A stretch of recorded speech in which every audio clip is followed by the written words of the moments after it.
Next topic. Now, I'm going under the assumption here because I did a little bit of research into this, and I know that there's some conflicting reports here. So I am proceeding under the impression that Disney is still buying Fox. Comcast is trying to stop that by entering their own bid. Don't know how that's going to go. We're actually going to talk about, what we think about Comcast jumping in, but assuming Disney is going to successfully buy Fox, what do we think this means for the MCU? X-Men, Fantastic Four, Deadpool now being available to them in the Marvel Cinematic Universe. Ned, you haven't got to talk much, so I'm going to start with you. My bad. He didn't see the movie. It's his fault. So, as far as Disney acquiring Fox versus Comcast, to me, it seems like a choice of which evil overlord do you want to have control of it? Uh-huh. Well, I said when I first found out that Comcast was trying to step in, I was like, I feel like the only thing worse than Disney owning everything is Comcast owning anything. So I'll take Fox being a Disney property over Comcast owning it. But I hate Comcast. And I don't hate Disney. There's things Disney does I don't like, but I don't hate Disney. I'm not sure Comcast has ever done anything that I've liked, ever, in the history of mankind. I mean, I'm hoping Disney gets it, just in the aspects we can have that Spider-Man, Deadpool situation, just to link that. Oh, yeah, that's great. Because that would be fantastic. Yeah. That would be amazing. But also some of the... And with Avengers situation too would be cool. Okay, well, number one, I want to see Venom in the MCU. Yes. Number two, I want to see the amazing team ups that always seem to happen when Johnny Storm and Peter Parker get together. I want to see a throwback to the original Spider-Man story where he broke into the Fantastic Four and beat up the entire Fantastic Four just to prove he was worth joining them at their highest salary. Yes. Well, Venom is a Spider-Man property, which is still Sony. Yeah, well. So you got to contend with that. Well, Disney can buy Sony. I don't care. Nothing Sony does is worth a damn. Might be good for Sony if Disney would buy them. Well, I mean, Kingdom Hearts 3 will come out. Yeah, and then it'll have Han Solo in it, and it'll suck. Gosh, I mean, it already could. Yeah.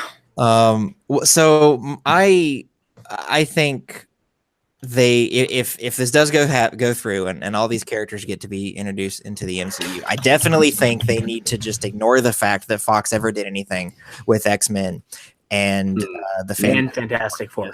Yeah, just those didn't happen. Whatever. Now, I do think if Disney is going to use Deadpool, and I think they'd be foolish not to. Yeah. That's the one character that needs to stay. Yeah. It needs to keep being Ryan Reynolds, and there needs to be all sorts of comments about Hugh Jackman being Wolverine, even though he's not anymore. No, they need to stop that. Hugh Jackman sucks.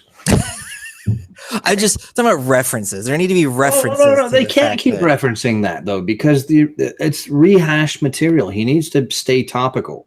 At this point, if he goes back to the old stuff, then it's going to be, Deadpool is the same freaking garbage that it was the last two movies. Why am I still watching it? Why am I still getting Colossus pulling his greatest Captain America impression by telling Wade to watch his mouth? I mean, be original, for goodness sake. I don't mean that specifically, but they could reference the fact that all these things used to exist. And now, I think it would be great if Deadpool met Captain America and was like, weren't you the Human Torch? Or, not quite that on the nose, but you know what I mean. Well, I don't think that he would make fun of Captain America. I really don't.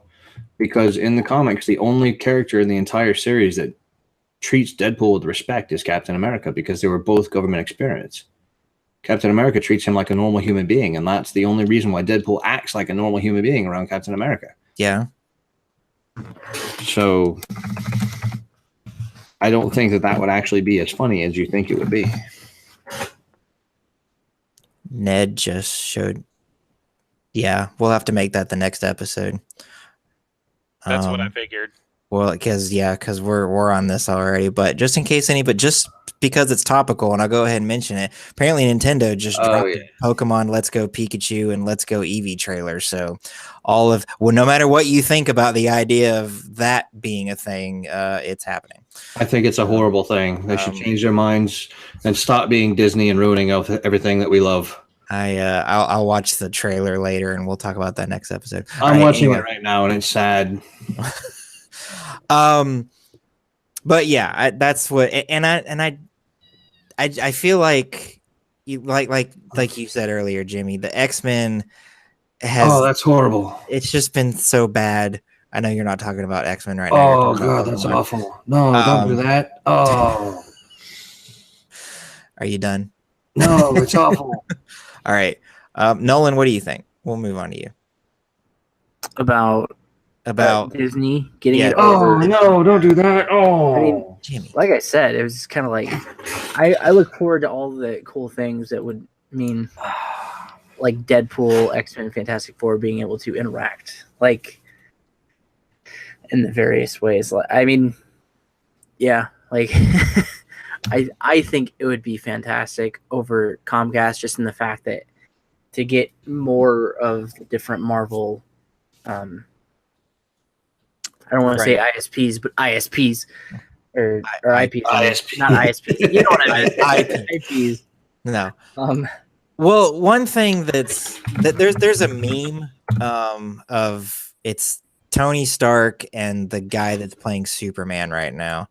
And Tony's making some quip about how the MCU movies are better and they sell really well. And then the Superman looks at Tony Stark and says, yeah, but at least Warner Brothers has all the licenses to the properties. And that's like supposed to be some kind of a dig, which, I mean, I guess I get that, really.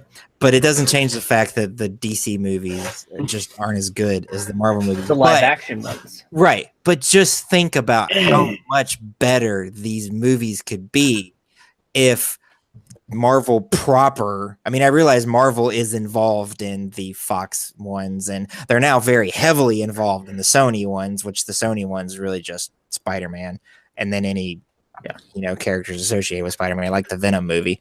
But just think about how much more powerful that would be if Marvel proper was the one making all these things and it all worked together. Now, I do think there's the risk you run. I mean, because the MCU is huge at this point. There, you do run the risk of, well, now you're going to throw X-Men in there and the Fantastic Four. Is it going to get too big? Are we even going to be able to follow all of this? We already get like 4 MCU movies a year. I would like more. Yeah, I would, as long as they keep doing what they're doing now, and what they're doing now only works because they don't have their full catalog.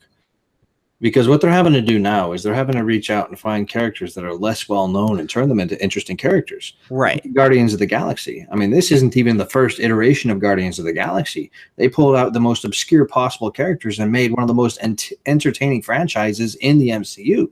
Right. So what if they turn around and make Nova an amazing character? They're using Captain Marvel. Captain Marvel is famous only for being the reason why Rogue has her powers. I mean, they could turn around and pull out characters that we haven't seen since the 60s or earlier. And yeah, Moon Knight is going to be amazing. Yeah. I mean, they've got Cloak and Dagger coming out. They've got Squirrel Girl coming out. that I was one waiting for that one. Amazing. Like, how is that happening? I don't even know what she does, but I'm excited to see it. Just you don't know Squirrel Girl? No, I don't. Okay, Squirrel Girl is basically the Aquaman of the Marvel Universe, okay? She talks to squirrels. That's it. She has slight superhuman agility, superhuman strength, and big old buck teeth. That's her power. She talks to squirrels. She controls squirrels. That's what she does. She has literally defeated every villain ever everything she's ever fought. She's beaten Galactus, she's beaten Doom, she's beaten Thanos, she's beaten Magneto, she's beaten Juggernaut, she's beaten every single major villain. And well, some of them you don't even see. It's actually a running gag. It's a Deadpool-ish gag where she'll end up like saying she's going to do something and then like time lapse and cut to the next panel and she's just standing there. For instance, what was it? Where she beats Doctor Doom. I think it was either Doom or Thanos, and Uatu the Watcher stands there and says, "Yes, you beat him all by yourself. This isn't a clone or a Doom bot or anything. You actually beat the real thing." And it's hilarious. It's a running gag. She was part of the Great Lakes Avengers, and it got to the point where basically it was Squirrel Girl beating everybody while the rest of the Avengers standed. Great Lakes Avengers, excuse me. These guys are D-list at best. And she finally just quit the team because she was so much better than them that she was making the comic awful. They were making her comic awful. And she actually thought she was holding everyone back because she kept winning everybody, so she quit. But Squirrel Girl is quite possibly the most interesting and entertaining character. I think she's better than Deadpool, honestly, because she doesn't have all that meta crap. She just has that one running gag that just works perfectly for such a silly character. Mm-hmm. She's being played by the AT&T chick, right? Yes. Oh, yes. About the Squirrel Girl movie is, which Squirrel Girl are we getting? Are we getting the modern run of Squirrel Girl, which is absolutely awful? I think it depends on the writers and the directors, honestly. I think, when we're talking MCU, man, the directors, the producers, the writers, these are all people who have a healthy dose of respect, not just for the material, the source material, but the fan base surrounding them. Okay, so nobody is going to take Squirrel Girl and try to turn her into, Jessica Jones. Okay, she's not going to be this edgy, super horrible thing. They might add a little edge to it, but it's probably going to be more kid-friendly than anything else. Mm-hmm. And it's probably going to go back to the more cuter, short-haired version that you had in the 90s, where she was hanging out with the X-Men from time to time, where she had the mutant boyfriend who was part of the Thunderbolts, I think.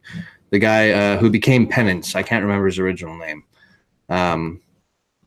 Before he became a vampire, she became a vampire, whatever. But I would tell you what, the team up that I would love to see in that movie, Squirrel Girl and Jubilee. I would love to see those two characters together. Two underappreciated characters. I always liked Jubilee. She was always my favorite because she was, especially in like the old TV show. Like Jubilee to me was like the coolest. Well, she was supposed to be. She was designed that way. Yeah. She got more interesting as a character later on, like after they the human front or whatever ended up murdering her boyfriend by crucifying him on the front lawn of the Xavier School, and eventually she became a vampire. So she was a vampire. Up. Yeah, well, I mean, a lot of characters died in the beginning of that one episode, that one comic. She was a sidekick to Wolverine for years and years and years. That was an amazing team up where you had this jackass Hugh Jackman wannabe and Jubilee, the coolest character in the X-Men. Mm. But it was a Deadpool and Cable kind of situation.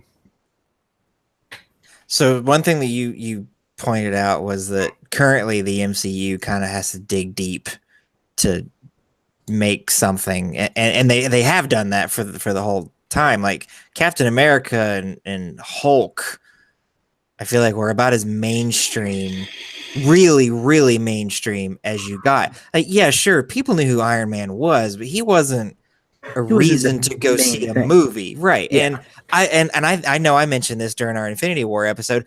Until the Thor movie, I didn't know Thor was a Marvel character. He's a god. I didn't realize they made a comic out of him. I knew who Ant-Man was, and I remember going and seeing Ant-Man and being like, I mean, I'll be happy if this movie is a 2 out of 10. And it was fantastic. It was great. I loved that movie. I walked out of that theater. What's that? I would love that they went with Scott Lang instead of Pym, because the Pym character, the way they put him in the comics, is just awful. Yeah. And I remember walking out of Ant-Man going, that movie is so much better than it has any right to be. It was a good good. And I went to it like I was originally excited for it because I like Edgar Wright, who was originally writing the movie, and then because of creative differences, he wound up not being. Now I think a lot of his ideas still wound up in the script. They had to. He's an amazing. Right. Yeah, but he wound up not being the director and the lead writer on it anymore. I don't even know if his name even appears in the credits anywhere. It might. Haven't noticed. I have no idea. So that's why I was originally interested in it, and I got significantly less interested in it when he was no longer attached to it. But I was like, well, I'll go watch it. I like Paul Rudd. He's funny, and yeah, I loved that movie. It was great. I was kind of disappointed that he was not an Infinity War, and I think this whole weird thing of his movie coming out after that movie, but it takes place before like it's weird. I don't know why they're doing it. I hate it. I think there's a good reason for it. I think there's sure there is. I just don't know what that reason is. Well, there's a couple of things. Number one, they introduce a character in there who, if you watch the comics at all, you will recognize that Goliath is introduced in Ant-Man and the Wasp. Mhm. I think now. Don't hold me to this because I'm bad with faces, but I think it's the same guy who played Morbius in Matrix. Lawrence Fishburne. Yeah, Lawrence Fishburne. Yeah. I'm pretty sure he's playing Goliath, not actually as Goliath, but the character who is Goliath in the comics. Coincidentally, he died in Civil War in the comics, the original Civil War, and he was killed by Thor. Well, cyborg Thor, but anyway, it's convoluted. Well, okay. At the time of the comics of Civil War, Thor had been missing for a number of years, I believe, for one of the Ragnarok cycles. Okay. And so Tony Stark, in order to try to get the pro registration thing going on, had found a strand of Thor's hair and cloned him, and then gave him some cybernetic implants. And he just happened to have Mjolnir. And the first time they introduced him to the battlefield, he threw his Mjolnir straight through Goliath's chest, and it was the first fatality of Civil War. And that's when it became real. It was a vicious fight too, man. It was crazy. But introducing Goliath is interesting because it sets the stage for another hero who can show up in Avengers 4. Mm-hmm. Even if only briefly, even if only just like Frozone in Incredibles. He just shows up for that one fight, right? Right. Because, hey, I used to be a hero too. I'm going to try this on. Mm-hmm. But back to the point at hand, man, the pulling of the obscure characters, man, they could keep doing that. Mm-hmm. And I mean, they've got Cloak and Dagger coming. They've got Squirrel Girl coming. They've probably got something else. I mean, who else do we got? Moon Knight. Moon Knight's basically demonic Batman. He's basically Azrael from the Batman universe. Yeah. Yeah. Who else could they pull out? I mean, who else would make for a good movie? Come on, guys. I'm trying to think of lesser knowns. I think it would be fun. I don't know how it would work. Devil Dinosaur would be cool. Yes. Let's get some Fin Fang Foom up in there. Yeah. Oh my goodness. Oh my word! What is this thing? Devil Dinosaur. Devil Dinosaur was also Deadpool at one point too. Right. Yeah. Oh, they could bring in Beta Ray Bill. Yes. Oh my gosh! All right. Sometimes I look at comics and I'm like, you can tell they were struggling for ideas, and this happened. Oh, they could do Union Jack. They could do Captain Britain, who, if you don't know, is the brother of Psylocke. Not the brother of Captain America. No. Is there a captain in every country? Captain Russia, Captain China? No, Captain Britain actually isn't a super soldier in as such. He's imbued by Arthurian magic. Merlin's his Mac Daddy, basically. They could pull in She-Hulk. I imagine that I'm waiting for She-Hulk. Like they were talking about it. Like what's Betty Brant? I think her name was the character, or maybe I'm wrong. But in the Edward Norton Hulk. Hercules. Hercules shows up. Maybe Wonder Man. I know they're talking about doing a multiple man, which I'm not really interested in. Dazzler. They could probably do a Dazzler movie, or but she's very similar to Jubilee in a lot of ways. Spider Woman, one of the Spider Womans.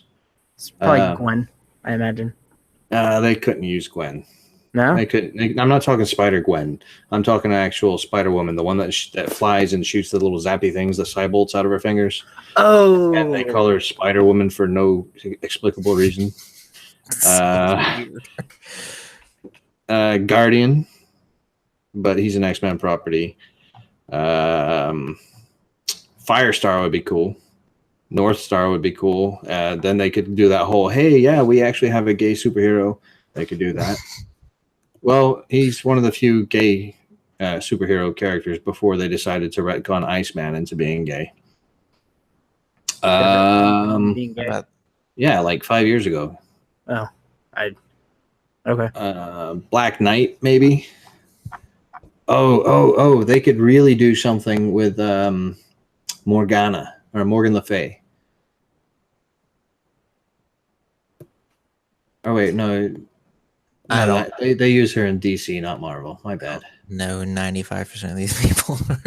Okay, well that's an Arthurian villain, but So, anyway, the possibilities. Yeah. And I think we all just agree that Comcast shouldn't buy Fox. Comcast just shouldn't. Huh. I don't see any reason for that why Comcast should. Oh, get the it. only reason they want it is to keep Disney from getting it. That's it. They don't care otherwise. you know, I disagree. I think yes, in one hand they want to block Disney from becoming more powerful because the stronger Disney gets, the worse competition is going to be, and we don't want such a massive conglomeration of all these hugely profitable properties falling into one hand. Yeah. Okay. Ultimately, you know, people have talked about how corporations are becoming the new oligarchy of the United States, and Disney is probably the corporation most likely to take over the world. Yeah. But on the other hand, Comcast is kind of a weak, piddling little baby legs Deadpool, and they need to grow some new legs. So this would be, you know, a shot in the butt with some steroids and some human growth hormones, and it's very possible that this could be the thing that turns them around if they could get the properties and writers and directors and producers who are capable of doing better than Fox themselves have done, which is not, I mean, my 8-year-old son could do better than Fox did with much of their stuff. So, Well, and buying NBC Universal didn't really do Comcast a ton of favors. I mean, it did some. They got their foot in the door with their own content creation, but the quality of work coming out of NBC Universal hasn't increased at all since being bought by Comcast. So, anyway, moving on, we do want to talk a little bit about the fact that Solo not doing so good in the box office. Now, no one here has seen it, right? I refuse to watch it. I will actively avoid watching it. I will shoot myself in the eyes. That seems extreme. When you could just not be in the room with it. Well, see, I thought that about Rogue One, and yet somehow I've inexplicably watched that. But so one's so good. It's not. Then Patrick got triggered. No.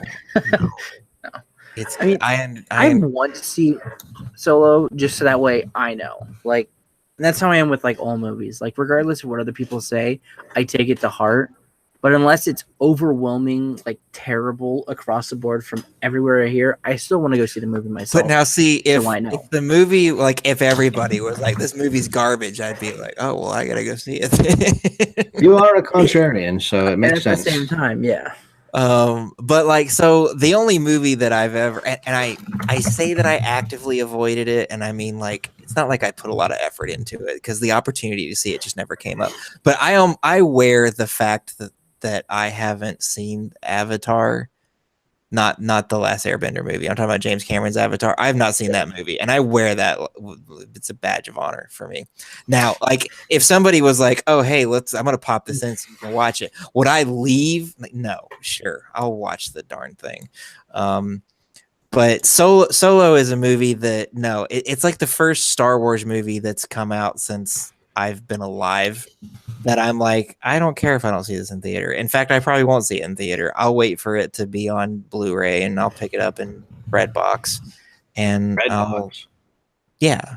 Oh, Redbox. I thought you said Redbox. Redbox. No, Redbox. Or if I wind up being a sucker and subscribing to whatever Disney's streaming service competing with Netflix is, then I'll watch it on there. But I'm not going to go out of my way to see it. And this is the first time that a Star Wars movie that I've had that thought about it, and it seems like for the most part most people kind of have that attitude, and there's a lot of people saying that it's Star Wars fatigue, and considering that I don't think that's it. Well, no, I don't think that's it either. Every Marvel movie that comes out does better than the one before it, so it's not, and we as Americans, we like the same stupid thing over and over and over again. In fact, if you change something too much, we will cry about it. That's it right there. And I'm going to tell you why. Okay. The reason why I will not watch Solo, the thing that just absolutely keeps me from watching Solo is the exact same thing that keeps me from watching Star Trek Discovery.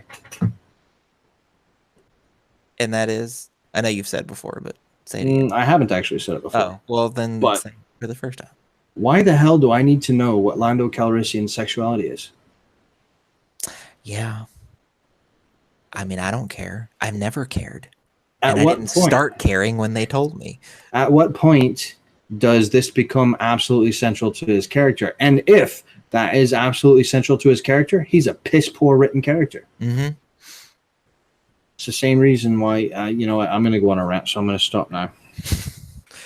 No, I agree with you. When people talk about their sexual identity, and they talk about how that is so much of them, and I'm talking about like real people. I'm not talking about written character. I'm not real people. I look at people like that and go, how two-dimensional are you? Like that is the most important thing in the world about you is who you want to date. I don't even think that's it. I think it's that look at me attention personality. It's not. They don't. I don't think that guy actually likes that other guy's, wiener in his mouth.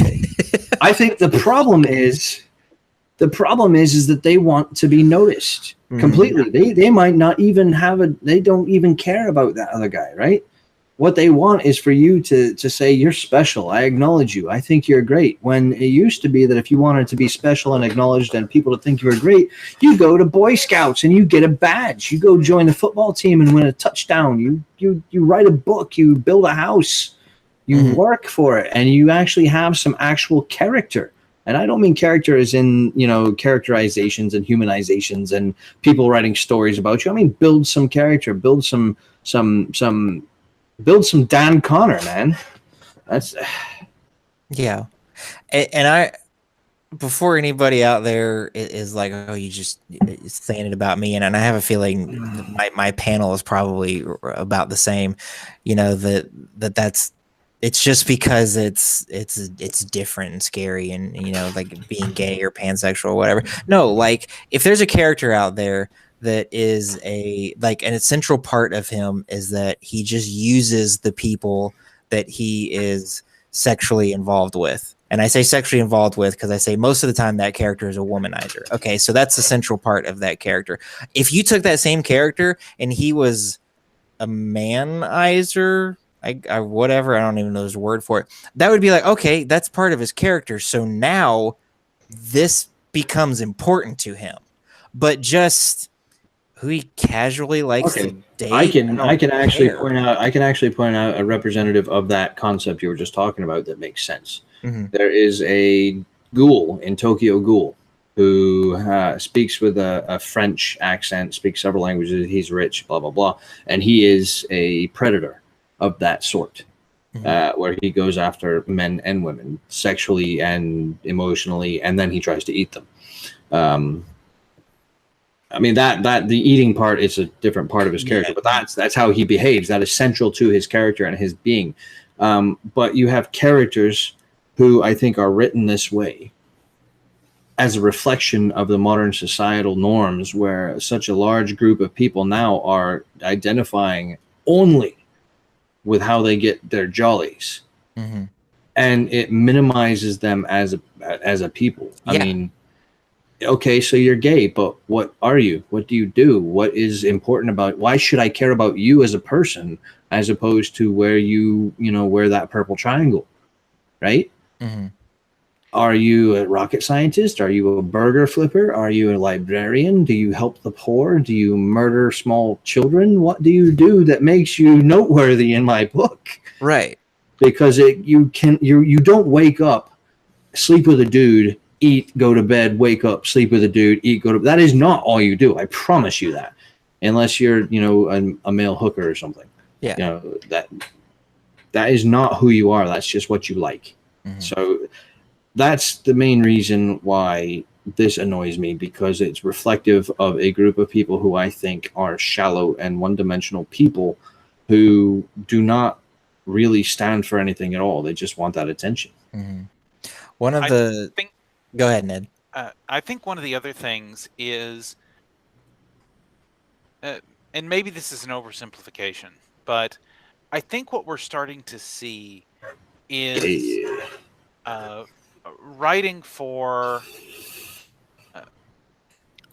to check off the diversity checklist. Where the new Roseanne was garbage. Where you'll have, okay, do we have a person of color? Okay, we need to make sure to add that. I hate that term. Okay, okay, do we have a non-binary character? Okay, we need to make sure we add that. And do we have this type of character and that type of character? And all these identitarian signifiers, for lack of a better term, where that entire character's identity is wrapped up in that one tiny bit of identity politics to ensure that they have all the right representation.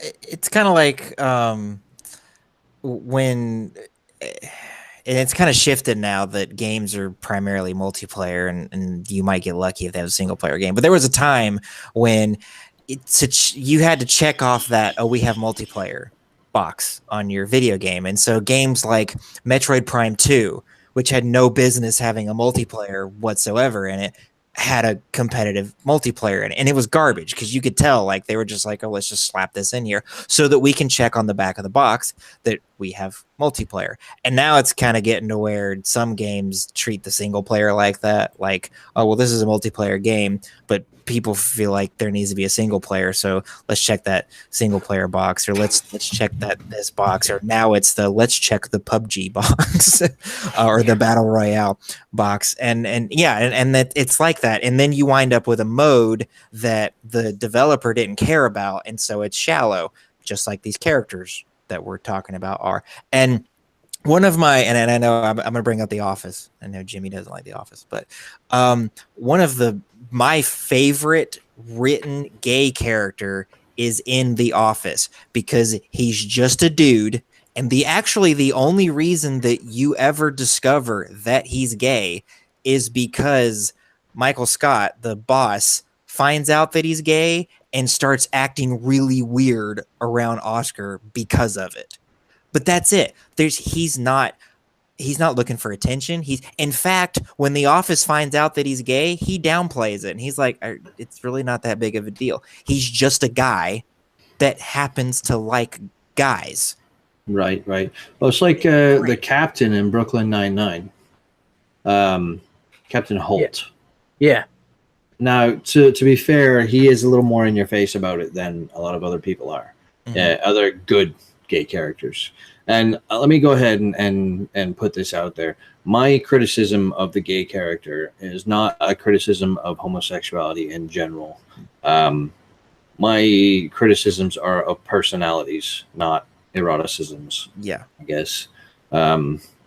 But Captain Holt is very reserved, and yeah, he makes no bones about it. Yeah, I'm a gay cop, and I'm a black gay cop, and because of these two things, it has taken me forever to reach this part of my career, and because of that, that is a central part of his character, but not as, hey, look at me, I'm gay. It's well, this is what I've had to overcome because of the things around me, and he doesn't dwell on it. He doesn't shove it in your face, and he is a well written character in that respect. The show itself, none of the characters are really written well because it's a really awful comedy. It's fun to watch, but it's an awful comedy. Right. And honestly, all these guys, all these characters, everybody in there would be better if it were a drama show that had some comedy in it, like Scrubs.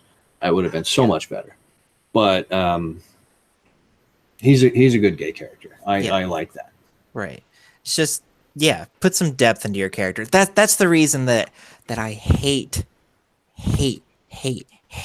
Big Bang Theory.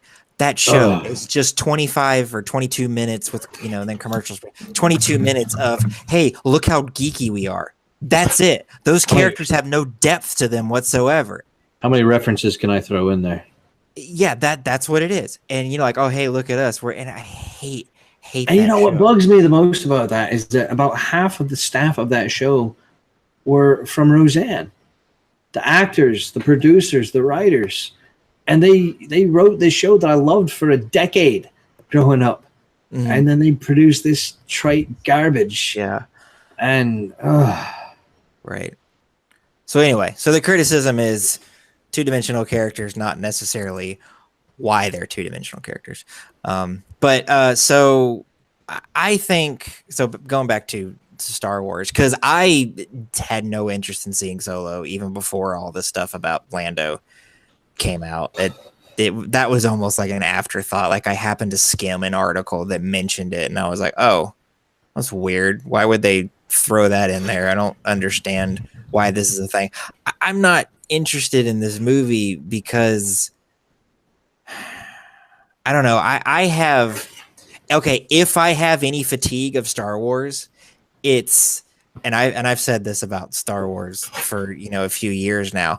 I'm kind of over the main characters of the numbered movies, 1 through 8 now. And Han Solo is one of those characters. And it's not to say that I don't like him in those movies. I do, but I've had my fill of the Skywalkers. I've had my fill of Han Solo. I've had my fill of Vader to a point, probably to a lesser extent than the other ones, because Vader, and when I say Vader, I do mean Vader, not Anakin. Anakin's a little dweeb. Can't stand him. But yeah, like I've had my fill of these characters. I'm ready to move on, and Solo is just more of that. And I just, the most interesting character in Star Wars right now is easily Ben Solo. Yeah. Kylo Ren. He's the only interesting character in Star Wars right now. Mm-hmm. And there's a lot of reasons for that, but I'm not going to get into it because it's too meta. Yeah.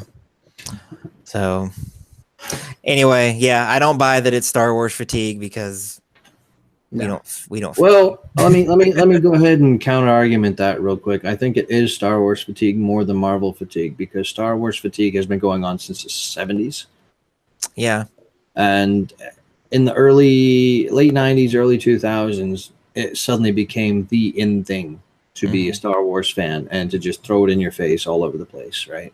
You had your Robot Chicken, you had your Family Guy, and people doing parodies, people doing comedies, people doing bits, people making references, people suddenly, when nerd culture went from being the sacred space for us geeky little twerps to suddenly being hot topic.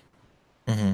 That's when the old school nerdisms, the Star Wars, the Star Trek, the Doctor Who, all that stuff, Battlestar, Lost in Space, when it became the it thing, that's when a lot of these properties started to not be worthy anymore. Mm-hmm. And in the hipster term, we liked it before it was cool, Right. All right. Anybody else want to add anything before we wrap this episode up? I think the other critical problem with Star Wars right now, we oftentimes say, well, we don't want the same thing packaged over and over again. And innovation in a movie series is usually a good thing. Mhm. But at the same time, formulas work for a reason. The hero with 1,000 faces, the Campbellian monomyth, is what made the original Star Wars trilogy work. It's what sort of made the prequels work. Mhm.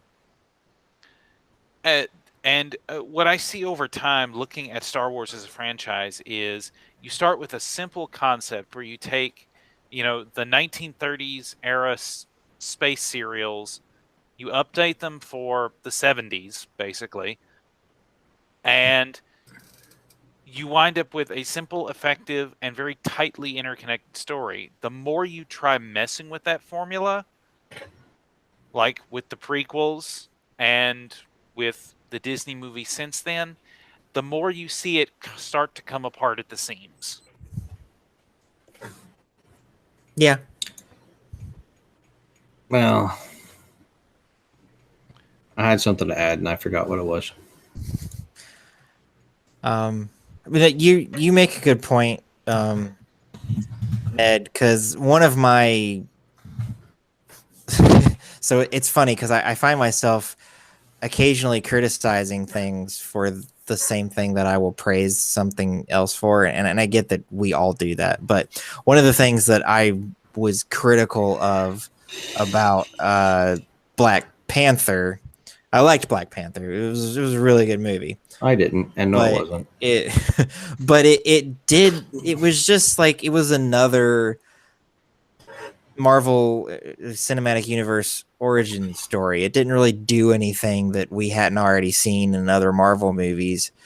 But then at the same time, when Thor Ragnarok went back to being goofy like the first Thor was, I was like, no, okay, this is good. I have more of the same Thor that I liked before. Which, I just got done criticizing Black Panther for being more of the same. So I guess it's a different more of the same. I don't know. Well, I mean, there's iterating on the formula, which is what the Marvel movies have been doing fairly well. Is they have a formula and they generally have iterated on it to the point where they have it down to almost a science. Mm-hmm. At the same time, I think what we've seen with the Star Wars movies, first of all, with the prequels, the key problem they had was that Lucas did not have the restraints on him he did when he did the first trilogy. Mm-hmm. I think that was the major thing that hurt the prequels more than anything. Because, well, all deference to George Lucas, he's at his best when his directors keep him from doing really stupid things. Yeah. And when you're in the room with a personality as big as Lucas, I mean, it would be like, well, I don't. It would be like being a guy, and actually, Nintendo has had this problem. Being someone new coming up in Nintendo, and Miyamoto is pitching to you Wii music. Are you going to tell Miyamoto that's a bad idea, even though you know it's a bad idea? Probably not, because he's freaking Miyamoto. That's the same thing that happened with Star Wars, the prequels. You know it's a bad idea, but are you going to tell George Lucas it's a bad idea? Probably not. And even if you did, would he listen? Also, probably not. I would say it was very similar to being in the same room as Michael Jackson. Yeah. I don't follow Michael Jackson nearly enough to know if he did anything quite that dumb. Oh, he was. Oh, he did. Trust me. I'm sure he did. No, he was known to be an extreme taskmaster. Mm-hmm. Oh, there's a villain that needs to be in the MCU, Taskmaster. ooh. Anyway, Ned, I'll let you finish your thought. And I think what we're seeing with the Disney movies in particular, after seeing The Force Awakens, and I started hearing rumblings that there wasn't a plan for the trilogy going forward, is when the alarm bells originally went off in my head. Mm-hmm. And what I think you're seeing is that when you're dealing with a property like Star Wars, that is somewhat formulaic in the way it's put together. If you don't lay out the formula beforehand, then it's not going to balance right. Just like if you when you go to balance an equation in math or chemistry, if you don't set down what you're planning to do first, then you're going to wind up with a mess. And I think that's what happened with The Last Jedi, in my opinion, is Rian Johnson had this idea. He wanted to try and subvert the formula. And while I think he succeeded in that regard, I think in doing so, he subverted what Star Wars is. Yeah. Well, Star Wars is ultimately you following a protagonist that's actually part of an order that was more evil than the Sith. I mean, That's no one argument. interpretation. No argument from me. It was Andrew Mead who first introduced me to this. I don't know, it was like an essay about how the Empire is actually the good guys, and I read it, and I'm like, "There's a compelling argument here." The Emperor did nothing wrong. All right, so that's that. Now we get to the part of the show where we're starting to wrap it up, and we're going to play ourselves a little game. But first, before we do that, we have a merch store. There's a link in the description below the video or in your podcast app. You can buy t-shirts, you can buy hoodies, you can buy mugs, you can buy posters, cell phone cases, all kinds of cool stuff in our merch store. Go check it out. Buy things. It gives us money. All right. Now,